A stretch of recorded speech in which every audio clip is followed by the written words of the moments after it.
In a narrow alley tucked between crumbling brick buildings in one of Lagos's busiest but poorest neighborhoods, a small boy sat cross-legged on a thin foam mat, his back pressed against a wall that still held the day's heat. Outside, the city roared, honking danfos, shouting traders, the sizzle of suya grills. But inside the single room he shared with his mother, there was only quiet. And hunger. It wasn't the kind of hunger that growled once and went away.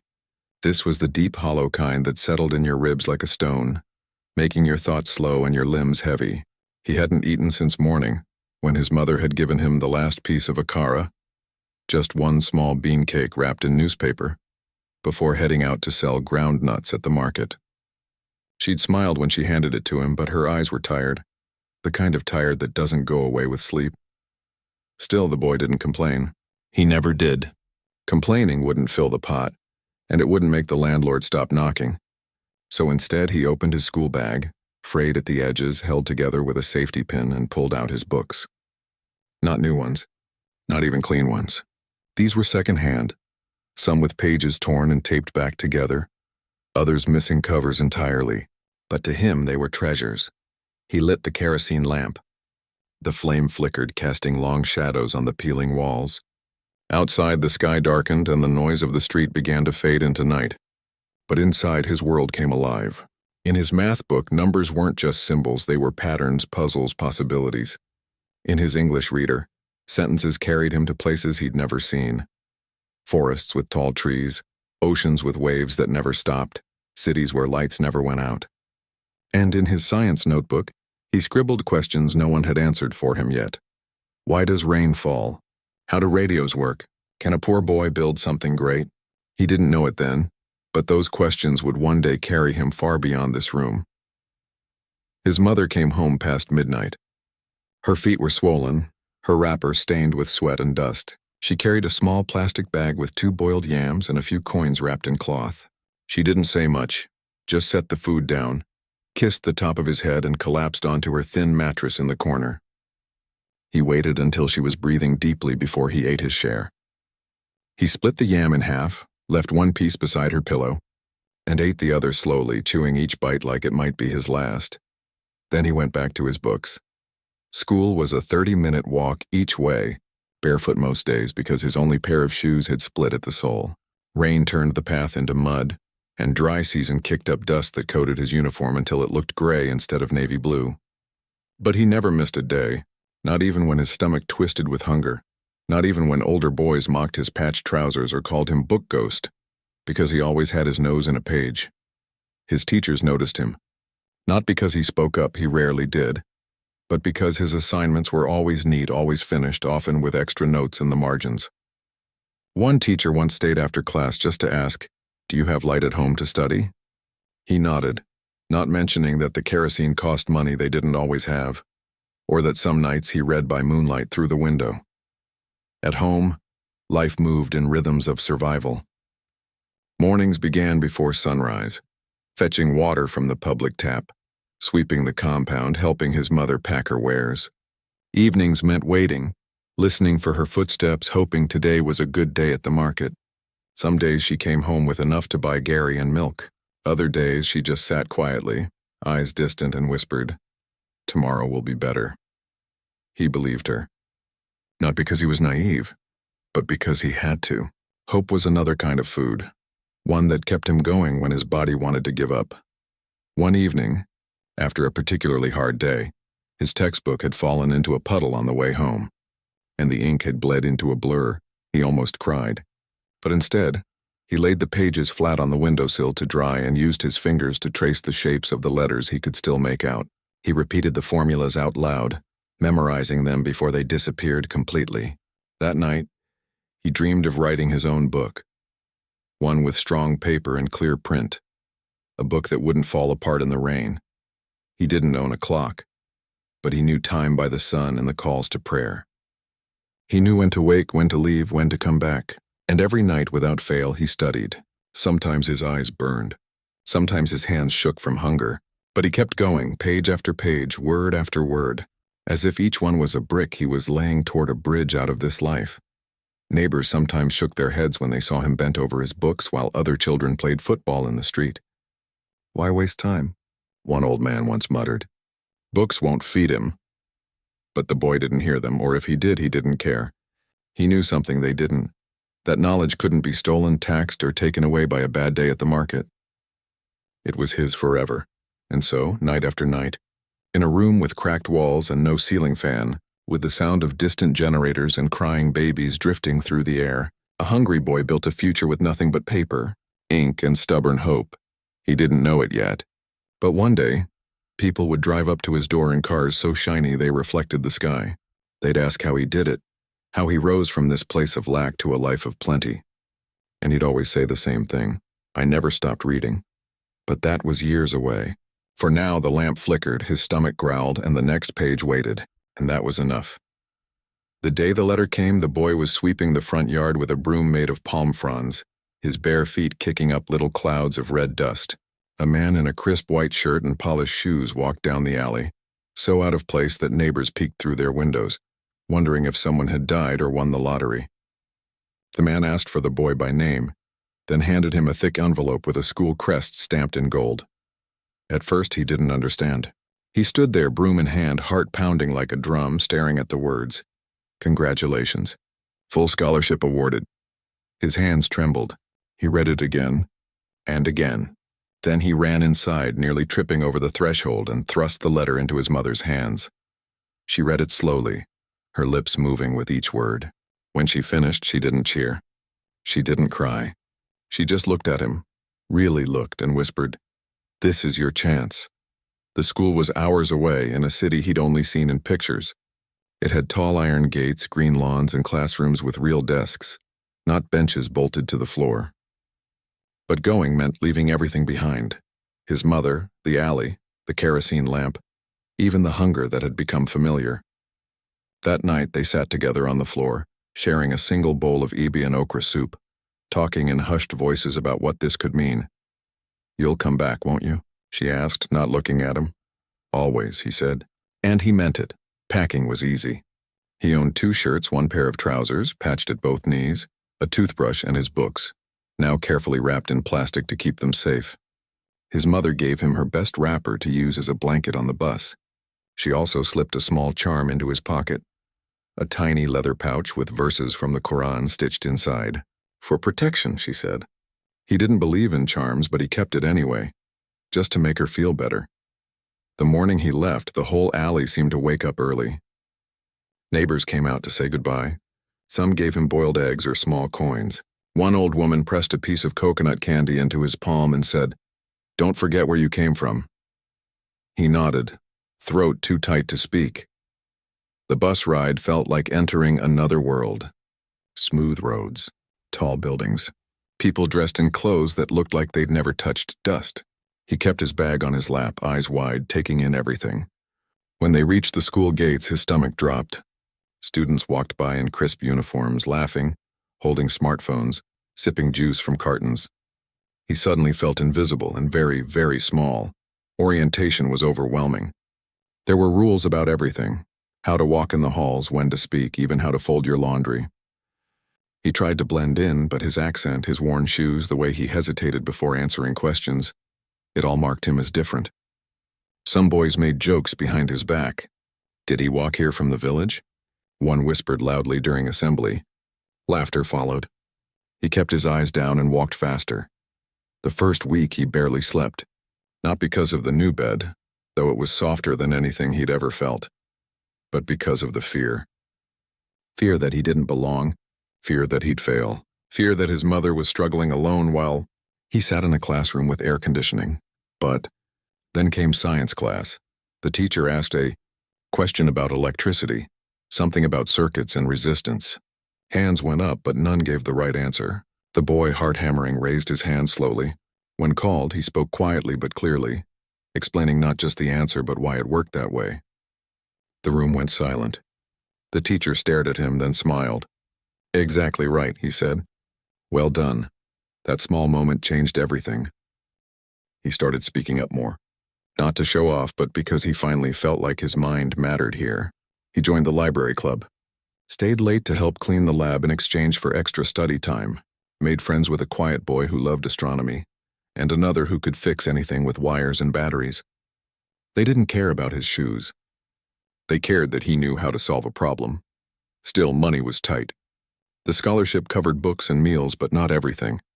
When his only shirt tore during PE, he sewed it himself at night using thread borrowed from the dorm matron.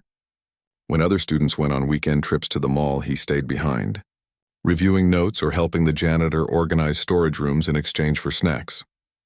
One rainy afternoon, soaked and shivering after forgetting his umbrella, he found a notice pinned to the bulletin board. National Youth Science Essay Contest, first prize N200,000 and recognition ceremony. His eyes lit up. He'd never had that much money in his life. He could send half to his mother, buy new shoes, maybe even get a proper raincoat. For 2 weeks he wrote and rewrote his essay after lights out, using a flashlight under his blanket. He wrote about clean water, how in his old neighborhood children got sick from drinking from polluted streams, and how simple filtration could save lives. He wrote from memory, from pain, from hope. He mailed it himself, walking 3 kilometers to the post office because he didn't trust anyone else with it. Weeks passed. He tried not to think about it. Then one morning during breakfast, the headmaster called his name over the loudspeaker. Everyone turned to look. His legs felt like jelly as he walked to the office. Inside, the headmaster stood smiling, holding an official-looking envelope. "You won," he said simply. The boy couldn't speak.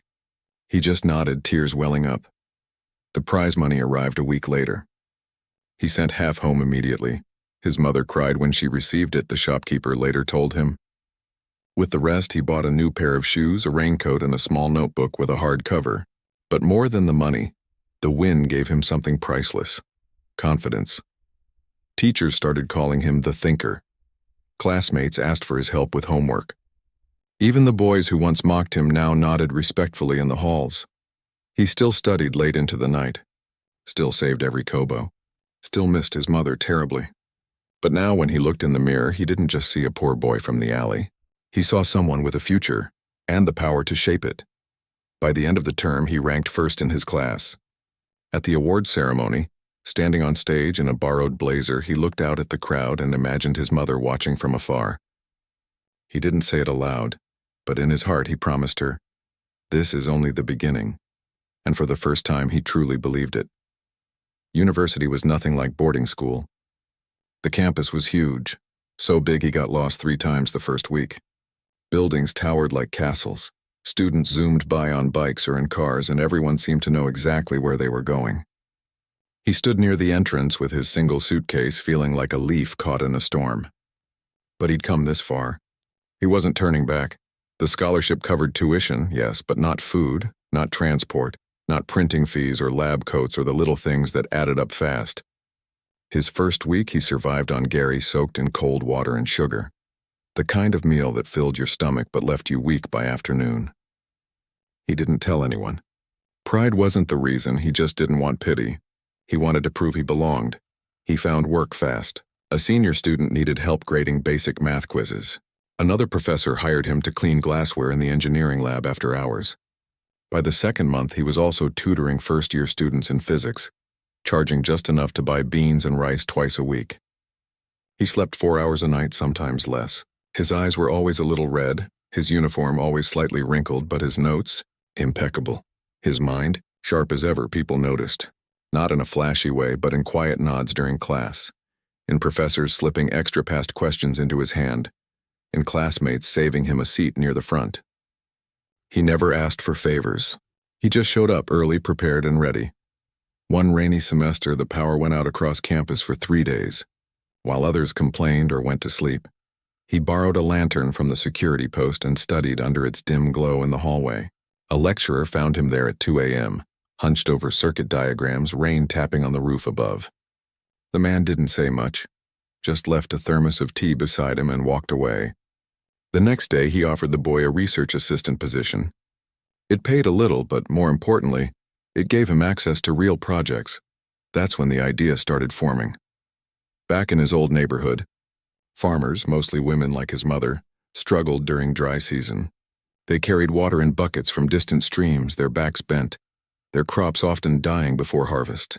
He remembered watching his mother kneel in the dust, hands cracked from hauling water, whispering prayers over withered leaves. What if there was a way to bring water to the plants, not with pipes or expensive pumps, but with something simple, something powered by the sun? He began sketching during breaks. At first, it was just rough ideas in the margins of old notebooks. Then he built a tiny model using plastic bottles, a small solar panel from a broken calculator, and rubber tubing he bought from a mechanic. It wasn't pretty, but it moved water, slowly, steadily, without fuel or electricity. He showed it to his engineering professor during office hours. The man studied it for a long time, then looked up. This could actually work, he said, for small farms, for places without power. Encouraged, the boy refined it. He spent weekends at the university workshop, learning to solder, to measure pressure, to calculate flow rates. He used his lab cleaning hours to test materials, always careful not to waste anything. When he needed data, he traveled back to his hometown during break, not to rest, but to talk to farmers, to measure their plots, to understand their real needs. They laughed at first, a boy with bottles and wires, but when he showed them a working demo that watered a row of peppers for 3 days straight, their eyes changed. By his final year, the prototype was ready. It was lightweight, cost less than $15,000 to build, and ran entirely on sunlight. He called it the Sundrop Irrigator. For his senior project, he presented it at the university's annual tech fair, a modest booth between a drone team and a group working on smart traffic lights. Most visitors walked past, but one man stopped. He wore a simple shirt but had the calm eyes of someone used to making big decisions. He asked questions about cost, maintenance, scalability. The boy answered honestly, "It's not perfect, but it's enough to help." The man handed him a business card. "I run a clean energy incubator," he said. "Come see me next week." That meeting changed everything. The incubator offered seed funding, enough to build 10 units and test them in 3 villages. They also connected him with mentors, an agronomist, a business developer, even a retired engineer who'd worked on rural water projects across Africa. For the first time, he wasn't just a student with an idea. He was a founder. But success didn't mean comfort. He still lived in a tiny rented room near campus, still cooked one-pot meals, still walked everywhere to save bus fare. The difference now was purpose. Every late night, every sore muscle, every moment of doubt, he carried them like tools, not burdens. When the first field test succeeded, when a farmer called him crying because her tomatoes had finally fruited through the dry season, he sat alone under a tree and wept quietly. Not from sadness, but from relief. It worked. His hunger, his mother's tired hands, all those nights with the kerosene lamp. They hadn't been for nothing. News spread slowly at first. A local radio station interviewed him. A newspaper ran a short piece.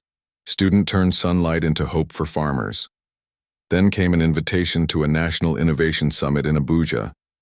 He borrowed a suit from a friend, polished his only pair of shoes until they shone, and stood on stage in front of ministers and investors, explaining how a simple device could change lives. After the talk, people lined up to speak with him. One woman, head of an international development fund, said, "We want to scale this across West Africa." He didn't say yes right away. He went home first, to the alley, to his mother's new little shop. She'd opened it with the money he'd sent, and sat with her under the same roof where he once read by lamplight. "Is this real?" she asked, touching the photo of him in the newspaper. "It is," he said, "and it's just starting." Back at university, he graduated top of his class, not with fanfare, but with quiet pride. His degree wasn't just paper. It was proof that hunger could fuel greatness, that books could build bridges, that a boy with nothing but grit could design a better world. As he packed his few belongings to move into a shared office space with his new team, he kept one thing from his student days, the small leather charm his mother had given him.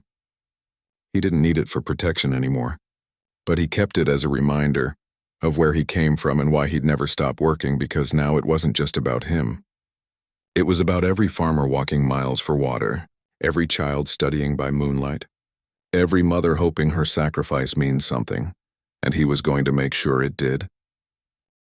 The office was nothing fancy, just a small room above a pharmacy with peeling paint, one wobbly table, and 2 second-hand chairs. But to him, it felt like a throne room. This was where Green Root Technologies began, Not with investors clinking glasses, but with chalk drawings on a cracked wall and the smell of engine oil from the mechanic shop downstairs. The first year was brutal. He and two other graduates, both believers in the mission, worked 16-hour days. They built irrigation units by hand, tested them in dusty fields, listened to farmers' complaints, and rebuilt them again. Sometimes the solar panels failed in heavy rain. Sometimes the tubing clogged with sand. Each problem was a lesson, each fix a step forward. Money was always tight. There were weeks when they survived on bread and tea, when the electricity got cut because the bill wasn't paid, when they walked 10 kilometers to avoid bus fare, but they never stopped. Because every time they visited a village and saw crops thriving where there used to be dust, they remembered why they started. Then came the breakthrough. A pilot program in northern Nigeria showed that farms using the Sundrop irrigator used 60% less water and produced nearly double the yield. A government agriculture officer saw the results and recommended Green Root for a National Sustainability Award. The story spread. A documentary crew came filming not just the technology, but the faces of women laughing as they harvested onions in December. Something unheard of before. That attention brought real change. A European clean energy fund offered serious investment. Not just money, but logistics support, engineering expertise, and access to better materials. For the first time, they could think beyond survival. They could scale. He didn't celebrate with champagne. He called his mother. "We're going to build a factory," he told her, voice steady but eyes bright. "Right here in Nigeria. And we'll hire people from our old neighborhood." She didn't say much, just whispered, "Your father would be proud." He hadn't known his father, but in that moment he felt something deep and quiet settle inside him, like a promise finally kept. The factory opened 2 years later. Small, yes, but clean, efficient, and powered by solar panels on the roof, the same kind that ran the irrigation units. Most of the workers were young people from nearby communities trained on the job. He made sure they earned fair wages, had health coverage, and got time off to visit their families. "We're not just making machines," he told his team during their first meeting. "We're building dignity." Success came quietly at first, then all at once. Orders poured in, from Ghana, Senegal, even Kenya. International NGOs wanted to include Green Root in their rural development programs. Universities invited him to speak. He always said yes, but never charged a fee. "If a student can't afford to hear me," he'd say, "then I'll come to them." Still, he lived simply. He bought a modest apartment, not in the flashy high-rises downtown, but in a quiet area close to his mother. He drove a used sedan that sputtered in the rain but got him where he needed to go. When people asked why he didn't upgrade, he'd just smile. "Luxury is nice," he'd say, "but peace is better." And peace came from knowing he hadn't forgotten. He built a library in his old neighborhood, the kind he'd dreamed of as a boy. Bright walls, real shelves, books that didn't fall apart in the rain. Every Saturday he'd go there, not as a CEO, but as a volunteer, reading stories to children or helping teenagers with their science projects. Some kids didn't even know who he was. They just knew he was the quiet man who always brought extra pencils. He also started a scholarship fund, not a big name with fancy brochures, just a simple program that paid school fees, books, and uniforms for 10 students each year from struggling families. He interviewed every applicant himself, not to test their grades but to see their fire. "Tell me why you want to learn," he'd ask. And if he saw that same hunger he once knew, the kind that burns brighter than an empty stomach, he'd say yes. One evening, after a long day at the factory, he sat with his mother on her porch. She was peeling yams, her hands still strong despite her age. "You could live anywhere now," she said, glancing at him. "Why stay here?" He looked out at the alley, now cleaner, quieter, with streetlights that actually worked. "Because this is where my story began," he said. "And stories should never forget their first page." She nodded, satisfied. As Green Root grew, so did its impact. They didn't just sell devices. They trained farmers how to maintain them, how to adapt them to different crops, even how to start small repair businesses of their own. In one village, a group of women formed a cooperative, using the irrigators to grow vegetables year-round and selling the surplus at market. They named their group Sundrop Sisters. He cried the first time he saw their sign painted on a mud wall. There were hard moments, too. A shipment got stuck at the port for months. A competitor tried to copy their design, Once, a storm destroyed an entire test field the night before a major investor visit. But he never panicked. He'd been hungry before. He knew how to wait, how to rebuild. And always, he stayed close to the ground. He visited farms himself, knee-deep in mud, listening more than he spoke. He believed technology should serve people, not the other way around. So if a farmer said, "This part is hard to fix," they redesigned it. If a mother said, "I need it lighter to carry," they made it lighter. By the 5th year, Greenroot wasn't just a company. It was a movement.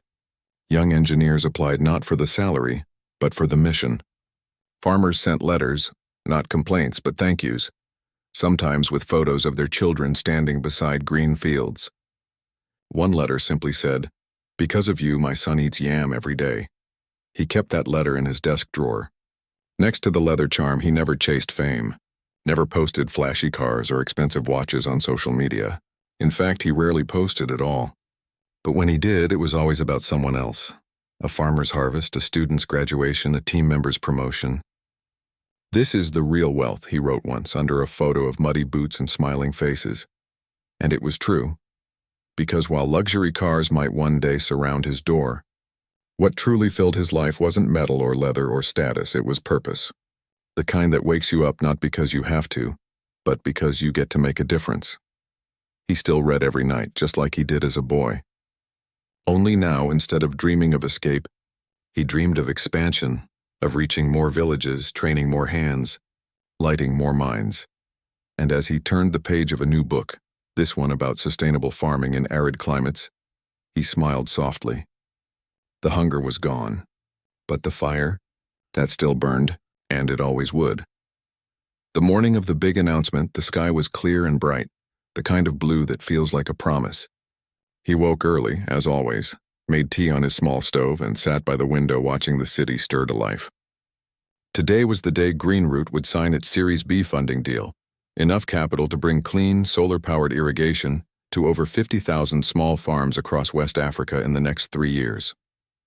It was a milestone many startups only dreamed of, but as he sipped his tea, his mind wasn't on contracts or investors. It was on home. He dressed simply, clean shirt, dark trousers, worn but polished shoes, and drove himself back to the old neighborhood. Not in a luxury car, not with a security detail, just him and his quiet thoughts. The alley looked different now. Paved walkways, fresh paint on the walls, a community garden blooming near the corner where he used to play. But some things never changed. The smell of frying plantain, the sound of children laughing, the way the sun hit the rooftops in the late morning. He parked near the entrance and walked the rest of the way on foot. People recognized him, but they didn't swarm. They just nodded, smiled, or called out a quiet, "Good morning, sir." He always corrected them gently. Just good morning is fine. His mother's house stood at the end of the lane, now painted a cheerful yellow, with potted flowers by the door and a new metal gate that actually locked. She was in the yard, watering her tomato plants with one of the very first sun-drop units they'd ever built. She saw him and waved, her face lighting up the way it always did. "You didn't have to come all this way today," she said, wiping her hands on her apron. "I wanted to," he replied. "Big days mean nothing if you forget small beginnings." She laughed, the sound warm and familiar, and led him inside. The house was modest but full of life.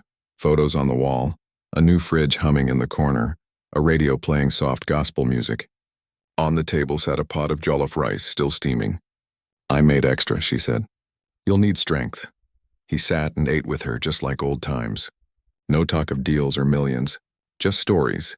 About the neighbor's new goat, about how the library now had computers, about how proud she was of the scholarship kids. He listened more than he spoke. That hadn't changed. After lunch, he stepped outside to take a walk.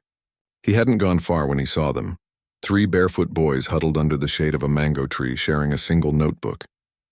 One of them looked up and froze when he saw him. The others followed his gaze, eyes wide. He didn't approach with authority. He walked slowly, crouched down so he wasn't towering over them, and smiled. "What are you studying?" "Math," the oldest one mumbled, clutching the notebook like it might vanish. "Good subject," he said. "I used to carry my math book everywhere, even to the market." The boys exchanged glances, unsure if this was a joke. Then the smallest one, maybe 8 years old, rubbed his stomach and whispered, "I'm hungry." The words hit him like a memory. Not just a sentence, but a feeling. That hollow ache, that quiet shame, that desperate hope someone might notice. Without a word, he stood, held out his hand and said, "Come with me." He led them back to his mother's house. She didn't ask questions. She just set out plates, served rice and stew, and watched as the boys ate like they hadn't seen a full meal in days. When they finished, shy but smiling, he reached into his bag and pulled out 3 brand new school books, math, English, and science, each wrapped in protective plastic. "These are yours," he said. "Keep them dry, read them every night, and never stop asking questions." The oldest boy looked like he might cry. "Why are you doing this?" "Because someone once believed in me," he said softly. "And now it's my turn." Just then the sound of engines rumbled down the street. Not one, but several. Smooth, powerful, expensive. A black SUV pulled up, then a silver sedan, then a sleek electric car. Doors opened. Men in suits stepped out, followed by a woman with a camera and a journalist holding a microphone. They'd come for the official photo op, the hometown hero returns moment the PR team had planned. But he wasn't looking at them. He was watching the boys tuck their new books under their arms, whispering thanks before running off down the alley, already arguing over who got to read first. Only then did he turn to the visitors. He greeted them politely, shook hands, answered their questions about growth and innovation. But when the journalist asked, "What's the secret to your success?" he didn't talk about funding or strategy. "I never forgot what it felt like to be hungry," he said, "not just for food, but for a chance." Later, as the convoy of luxury cars idled outside, waiting to take him to a press conference downtown, he stood in his mother's doorway one last time. She touched his arm. "You've done well," she said. "No," he replied. "We've done well." He got into his own car, the same modest sedan he'd driven for years, and followed the shiny vehicles down the road. But his eyes stayed on the rearview mirror, watching the yellow house shrink in the distance, until all he could see was the alley, the mango tree, and the ghost of a boy reading by lamplight. That night, after the cameras left and the speeches ended, he returned alone. He didn't go to a fancy hotel or a rooftop party. He went back to the library he'd built. It was quiet now, empty except for the night guard, who nodded as he entered.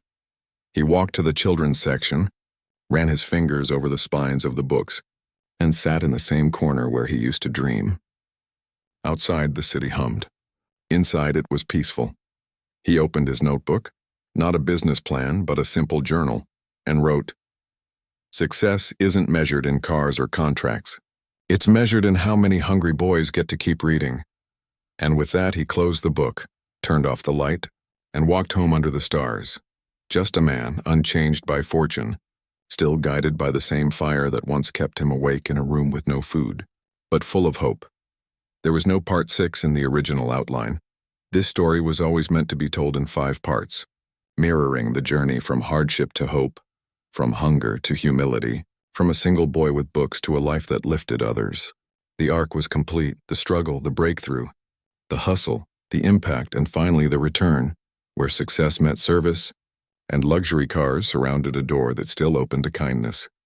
But if you're asking for a 6th part, perhaps what you're really looking for isn't another chapter, but a reflection, a quiet moment after the noise fades, because real stories don't end with fame or fortune, they end with meaning.